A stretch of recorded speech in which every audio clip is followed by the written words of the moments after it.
Back in high school, one of my friend's dad, we called him Mr. G, decided that he wanted to gather his son's friends for a Bible study. And so we would meet, I don't know, maybe every week, every other week at the house. And it wasn't, or at least I don't think it was some sort of church-sponsored event or something his pastor told him that he should do, or the youth minister. He was just a guy who loved Jesus and wanted to share it with his son's friends. He kind of saw that maybe we were missing a little bit of something in our life. So he didn't have some sort of theology degree or anything like that. He didn't have all the answers, but he knew he had encountered somebody and he had to share that.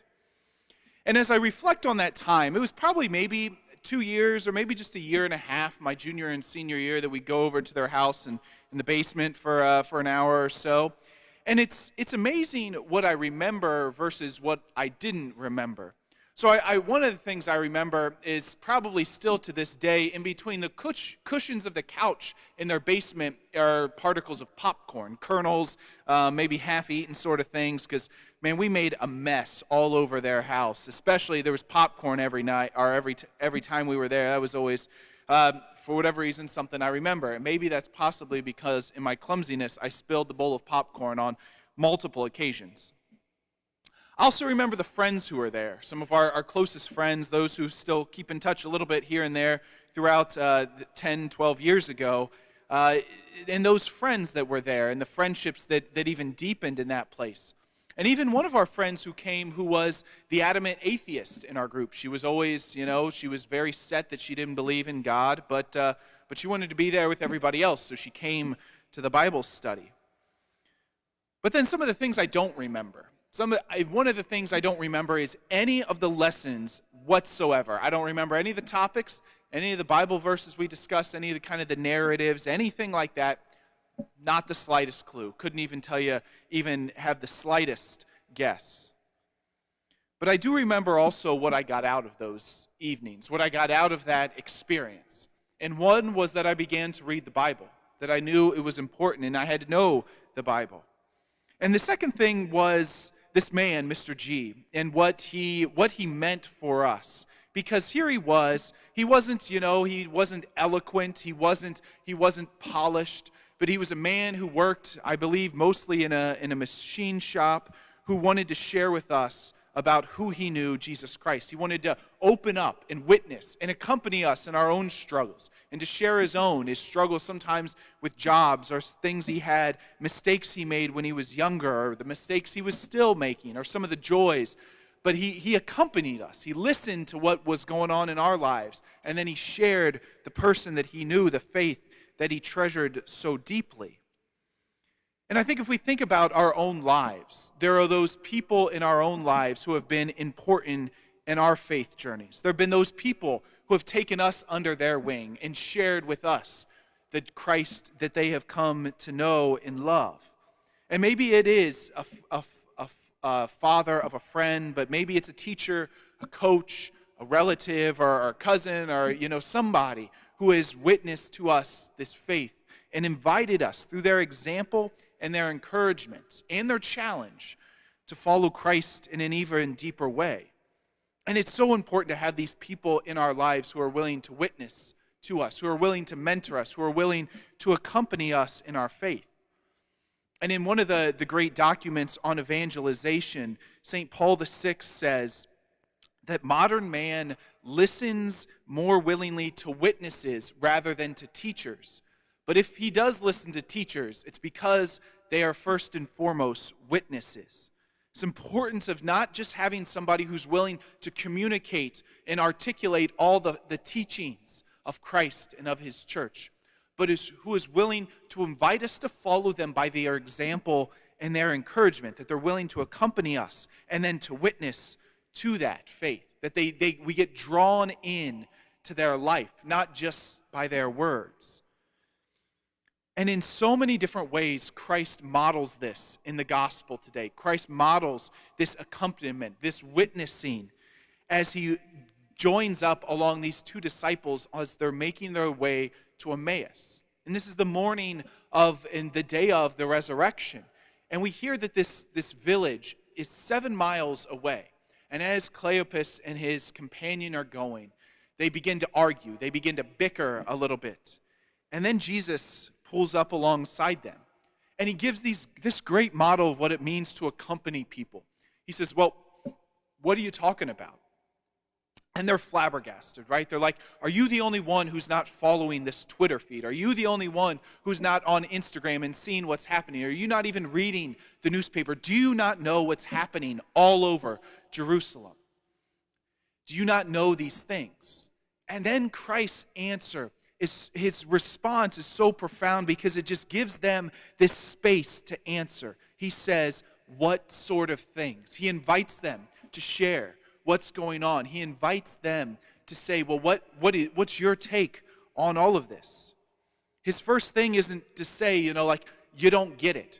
These other people got it, or back in my day, we got it so much better, and if you'd only learn from me, I would teach you, but you're so hard-hearted. Of course, is not where Jesus starts from. He starts by listening, by saying, well, what sort of things? And in that, he begins to build the trust. And they say, well, we thought this Jesus was the Messiah, but he suffered and died, and there's this rumor going around about his resurrection, but we're kind of hem-hawing about that.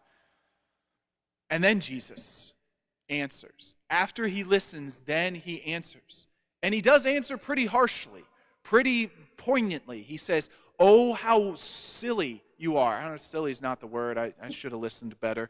But how hard of heart you are and how slow to believe. And then he lays it out. But he can challenge them. He can challenge these two because they trust him. And you see the results as Christ begins to open their minds, to open their hearts to what's going on what he reveals to them.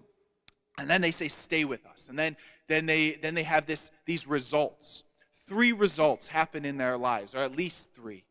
First, their eyes are open to Jesus. We hear that when they receive the Eucharist, Jesus takes, bless, breaks, and gives the bread, all Eucharistic words, and then he gives it to them.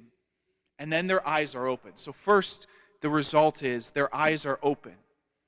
And then we hear them describe this experience. And the second thing is that they say, were not our hearts burning within us while he spoke to us on the way and explained the scriptures to us? Their hearts catch fire. Not only do they see him, but then their hearts burst into flames. And that leads to the third result. They go and they tell others. And it's an intense investment to go and tell others. Just to think about it for these two. They walked 7 miles throughout the day, and the day is far spent. The nightfall is upon them. It's starting to get dark. And they say, stay with us. And then they had this Eucharistic encounter. And then they bust it back to Jerusalem, 7 miles. And after this story, it's going to pick up the same day. That is how intense they run, to see how fast were they moving those 7 miles that they were willing to tell others. So these are the results. Their eyes are open, their hearts burst into flames, and then they go to tell others. And that's the results we want people to have in their own life after they encounter Jesus, after they have this experience. And it becomes a great model. It's the goal that we have, but it's the great model of how to share the gospel, how to form disciples, and in a particular way, how to form the next generation of followers of Jesus Christ. That maybe the ideal way isn't to have everybody sit in a classroom and we just teach them. But that maybe the appropriate way to do this is to follow this Emmaus experience and to pull up alongside people like Jesus does and say, well, what's going on? What's happening in your life like Jesus does? And then he speaks to them. And he says, well, listen, this is what God has been doing. This is what God continues to do in lives. And it becomes a beautiful way for mentorship to happen, to accompany somebody in their faith. And as we reflect on how we do this as parishes, especially with youth, we've done this in many ways. You think about the Alpha does part of this. RCIA works in this way and in so many different ways. But in a special way to do this with our junior high and our high school students. This is the model that we're going to try to live out. This is the model that we're going to try to bring about. And it's a slight change to the way things are normally done. We normally think of CCD, even high school and junior high, as this classroom model. But things aren't always working. We kind of all know that things, after confirmation, people stop showing up or whatever happens, after they go to college, they're not able to live a mature adult faith. And so to bring in this accompaniment model. And one of the things with it, if we're going to sit and we're going to listen and we're going to encourage and we're going to invest in our future generations, it's going to take a lot more manpower. It takes a lot more manpower to have 2 adults with 8 to 10 people rather than 3 adults trying to teach 60. Right? It's going to take more manpower. So this is the plug. This is an invitation to pray, to say, have mentors touched your life?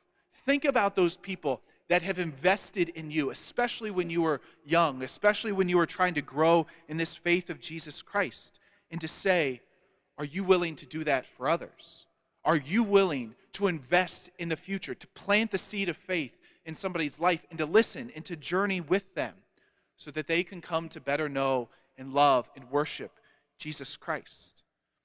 And so the hope was, before all of this coronavirus, to invite anybody who's interested into a youth night to kind of see what it looks like, to have just like a come and see what it would look like. But unfortunately, of course, with the coronavirus, we can't gather a large group. So I want to invite everybody, especially all of our adults, those who are interested in something like this, or even the possibility that we're going to have a virtual come and see day, a virtual taste of youth ministry, a virtual night. And if you're interested, or if you think you might be interested, it's not a commitment, it's just one night. It's going to be May 13th beginning at 6:30. If you're interested in it, we'll have things on how to get involved, or how to get the link for that on Facebook in the coming weeks. But you can also text Ashley, or text, call, or email Ashley or Denise, and they'll get you, Ashley or Beth, and they'll get you wrangled in for that. Wrangled in is not the right word, but get you on board for that. And like I said, it's not a commitment. It's just seeing if this is where God is calling you to invest in future generations, to mentor and accompany those who may need a mentor, or could use somebody to help them in their faith, especially our youth. Because each and every one of us need mentors. I need mentors. I have veteran priests that I call when I'm struggling, when I need people to guide me, to help me. Parents need mentors. They need people to show them that it's possible to raise children and not lose your sanity. We all need mentors in our workforce who show us how to do a particular job. And in a special way, our youth need mentors. I needed one when I was in high school, and praise God that Mr. G came into my life and encouraged me to follow Christ in a deeper way. And through that experience, if all of us have an experience like that, we'll have the same results as those disciples in the road to Emmaus today. That our eyes will be open and we'll recognize Jesus in the Eucharist. And then our hearts will catch fire for him. And then we'll be ready to go out and to tell others about the good news of Jesus Christ.